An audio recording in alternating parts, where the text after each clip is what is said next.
आज डॉली को लड़के वाले देखने के लिए आ रहे थे, इसलिए डॉली की भाभी नेहा उसे बहुत अच्छे से तैयार करती है। पर तभी वहाँ उसकी सास आ जाती है और अपनी बहू से कहती है, बहू, जितने अच्छे से तैयार किया है उतने अच्छे से ही से समझा देना कि लड़के वालों के सामने अपना पटर पटर मुंह न खोले, बाकी हम सब संभाल लेंगे। माँ जी, इस बार कुछ नहीं होगा, लड़का अच्छे घराने से है और आप ना हमेशा नेगेटिव ही सोचती हो, कभी कभी पॉजिटिव भी सोचिए ना। भाभी आप रहने दो, हमेशा की तरह मुझे ही समझा दो, क्योंकि माँ को समझाने का कोई फायदा नहीं। मैं मुंह फट हूँ, पटर पटर बोलती हूँ, इसलिए माँ को लगता है कि हमेशा मैं ही गलत होती हूँ। पर मैं बहुत अच्छे से जानती हूँ कि मैं हर बार सही होती हूँ। भगवान के वास्ते आप दोनों फिर से लड़ना बंद कीजिए। देखो, लड़के वाले आने वाले हैं, इसीलिए कोई कलेश नहीं करना चाहिए। हम शांति बनाए रखें, वही ज्यादा अच्छा है। नेहा अपनी नंद और सास की लड़ाई खत्म करा के जैसे ही बाहर आती है तो वो देखती है कि लड़के वाले आ चुके हैं। अब जल्दी से नेहा अपनी सास को बुलाती है और जिसके बाद सुलेखा लड़के वालों से बातचीत करने लगती है। आइए आइए बहन जी, बैठिए बैठिए। घर पहुंचने में कोई दिक्कत तो नहीं ना हुई आपको? अरे अब क्या बताएं बहन जी, दिक्कत तो हुई है। अगर आप अपने बेटे को लेने भेज देती तो दिक्कत नहीं होती। घर आए मेहमानों की बात सुनकर सुलेखा कुछ कह नहीं पाती और चुप हो जाती है। कुछ देर बाद नेहा डॉली को लेकर बाहर आ जाती है। डॉली की खूबसूरती देखकर लड़के वाले एक ही बार में रिश्ते के लिए हाँ कर देते हैं और साथ ही साथ अपनी डिमांड भी रख देते हैं। अरे बहन जी, आपकी बेटी तो बिल्कुल वैसी है जैसी फोटो में देखी थी। ही। हमें ये रिश्ता मंजूर है बहन जी। अरे वाह, हमें भी ये रिश्ता मंजूर है। हमें तो पहले ही आपका लड़का पसंद था, अब देर किस बात की, मुंह मीठा करते हैं। अरे बहन जी, इतनी भी क्या जल्दी है, हमने तो सिर्फ अभी तक आपकी लड़की को पसंद किया है। ये रिश्ता पक्का करने से पहले लेन देन की बात हो जाए। हमारा बेटा भी आपके मुकाबले कुछ कम थोड़ी ना है, तो दहेज भी मोटा देना पड़ेगा है। अब जब बराबरी हो ही रही है तो दहेज में भी तो बराबरी होनी चाहिए ना। जैसे ही डॉली अपने सामने दहेज की बात सुनती है, वो अपने गुस्से पर काबू नहीं रख पाती। क्या फायदा आंटी जी आपको अपने बेटे को इतना काबिल बनाने का, जब आप उसे बेच ही रही हैं। अगर बेटे को बेचना ही था तो उसे इतना काबिल बनाने की क्या जरूरत थी, ऐसे ही बेच देती। हाँ, वैसे भी आपका बेटा इतना सुंदर है, उसे कोई भी खरीद लेगा। राम राम राम, तुम्हें शर्म नहीं आती? मुझसे इस तरह बात कर रही हो? बहन जी, लगता है आपने अपनी बेटी को कोई संस्कार नहीं दिए। देखिए कैसे पटर पटर बोल रही है, इसके अंदर तो तमीज नाम की कोई चीज ही नहीं है। पर भगवान का शुक्र है कि हमें पहले ही पता चल गया कि आपकी बेटी कितनी बदतमीज और मुंहफट है, इसलिए अब हमें ये रिश्ता मंजूर नहीं। हम ऐसे घर में शादी नहीं करेंगे जिस घर की बेटी को न बोलने की तमीज हो और न ही अपने बड़ों का सम्मान करने की। अरे जाओ जाओ, मुझे भी तुम जैसे लालची लोगों के घर की बहू बनने का कोई शौक नहीं है, और आइंदा से कभी दिख मत जाना यहाँ। डॉली, ये क्या बदतमीजी है, माफी मांगो अभी। रहने दीजिए आंटी, बेटी घर आए मेहमानों के साथ बदतमीजी करे और माँ अच्छे बनने का नाटक करे। चलिए माँ, चलते हैं यहाँ से, यहाँ रुककर अपनी और बेइज्जती नहीं करवाएंगे।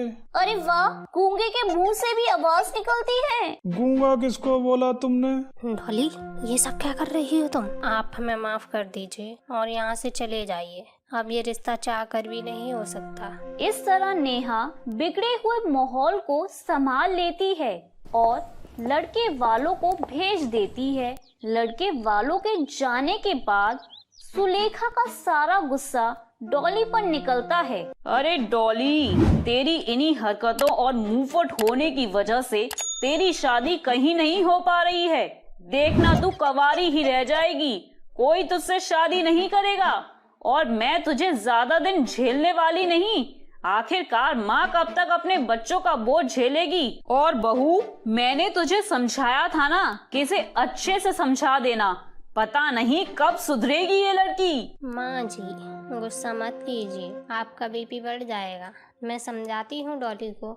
अरे अब समझाने से कोई फायदा नहीं है। अरे इसने तो कसम खा रखी है कि वो मेरी पूरे समाज में नाक कटवा कर रहेगी। सिर्फ आज के दिन वो अपना मुंह बंद नहीं कर सकती थी क्या मेरे लिए? पर मैं होती कौन हूँ जो वो मेरी फिक्र करे या मेरे लिए कुछ सोचे। डॉली ने आज जो हरकत की थी उस वजह से सुलेखा डॉली से बहुत नाराज हो जाती है और उससे बात करना बंद कर देती है। इसी तरह से कुछ दिन बीत जाते हैं और फिर एक बार फिर डॉली के लिए रिश्ता आता है। पर हर बार की तरह इस बार भी जब लड़के वाले दहेज की डिमांड रखते हैं तो डॉली घर आए मेहमानों को खरी खोटी सुनाती है। अरे मुझे तो समझ में नहीं आता तुम लड़के वालों का। अरे मेरा भी भाई था, उनकी भी शादी हुई है, पर हमने तो कभी कुछ नहीं मांगा भाभी से। और तुम लड़के वालों को देखकर तो ऐसा लगता है तुमने लड़का नहीं जानवर पैदा किया है। जितने बेटे पर खर्च नहीं किया उससे ज्यादा तो तुम्हारी डिमांड होती है। हे भगवान, कितनी बेशरम मुंहफट लड़की है। ऐसी लड़की से तो कोई शादी ना करे, तभी तो इसकी उम्र निकलती जा रही है। चल चल बेटा, यहाँ से चलते हैं। अरे नहीं नहीं बहन जी, रिश्ता मत तोड़िए। मेरी बेटी से गलती हो गई, मैं उसे समझाऊंगी, वो ऐसी गलती दोबारा नहीं करेगी। माँ क्यों झूठे वादे कर रही हो? मैं कभी नहीं सुधरने वाली। मैं दहेज लेने वालों के घर कभी नहीं जाऊंगी, कभी भी नहीं। इतना बोलकर डॉली नाराज होकर वहाँ से चली जाती है। लड़के वाले भी वहाँ से चले जाते हैं और एक बार फिर घर का माहौल बिगड़ जाता है। और अब सुलेखा डॉली के लिए रिश्ता देखना बंद कर देती है। पर नेहा अपनी सास को समझाती है और उससे कहती है, माँ जी, आप डॉली की शादी की चिंता मत कीजिए। अपनी ननद की शादी मैं करवाऊंगी। मुझे नहीं लगता डॉली कुछ गलत कहती है। दहेज लेना और देना दोनों ही कानूनी जुर्म है। अरे बहू, तू ही बता, बिना दहेज दिए और लिए कहाँ शादी हो रही है? अरे ये दहेज देने की प्रथा तो सदियों से चली आ रही है। माँ जी, डॉली इसी प्रथा को तो खत्म करना चाहती है। अरे तू जानती है ना बहू, ये प्रथा कभी ना खत्म होने वाली प्रथा है। आजकल लोग भले ही प्रचार करते फिर रहे हैं दहेज लेना और देना पाप है, पर ऐसा कुछ नहीं है। मैं जानती हूँ माँ जी, लेकिन जो डॉली कर रही है ना, वो भी गलत नहीं है। वो ऐसे घर में नहीं जाना चाहती जहाँ दहेज का आवागमन हो, और इसी प्रथा के खिलाफ वो अकेले ही लड़ रही है। बस यही वजह है कि सब उसे बेशर्म और मुंहफट कहते हैं, पर डॉली कहीं से भी गलत नहीं है। अगर हम सब डॉली की तरह सोचें तो शायद हमारे देश में दहेज लेना और देना दोनों ही बंद हो जाएं। इसके लिए हम सबको खड़ा होना होगा। बहू, अब तू ही कुछ कर सकती है। मैंने तो हार मान ली है। लगता है बेटी के हाथ पीले किए बिना ही भगवान के पास जाना पड़ेगा। नहीं नहीं माँ जी, ऐसा मत कहिए, ऐसा कुछ नहीं होगा। देखिए, आप मुझ पर विश्वास रखिए, मैं कुछ भी करके इस साल डॉली की शादी करवाऊंगी। इस तरह से नेहा डॉली की शादी की सारी जिम्मेदारी अपने सर ले लेती है और आखिरकार कड़ी मशक्कत करने के बाद नेहा को डॉली के लिए एक ऐसा रिश्ता मिल जाता है जो डॉली के घर वालों से 1 रुपए का दहेज नहीं लेता और डॉली को भी वो लड़का पसंद आ जाता है। इस तरह नेहा अपनी नंद की शादी करवाकर अपना वादा पूरा करती है। तो मेरे प्यारे दोस्तों, कैसी लगी आपको मेरी ये कहानी? मुझे कमेंट करके जरूर बताएं और इसे अपने दोस्तों के साथ शेयर करें। और हाँ दोस्तों, अगर आपने अब तक मेरे चैनल को सब्सक्राइब नहीं किया है तो जल्दी से नीचे वाला काला बटन दबाकर सब्सक्राइब कर लें। तो मिलती हूँ मैं आप सभी से फिर एक नई कहानी के साथ। तब तक के लिए आप अपना ध्यान रखें। बाय बाय दोस्तों।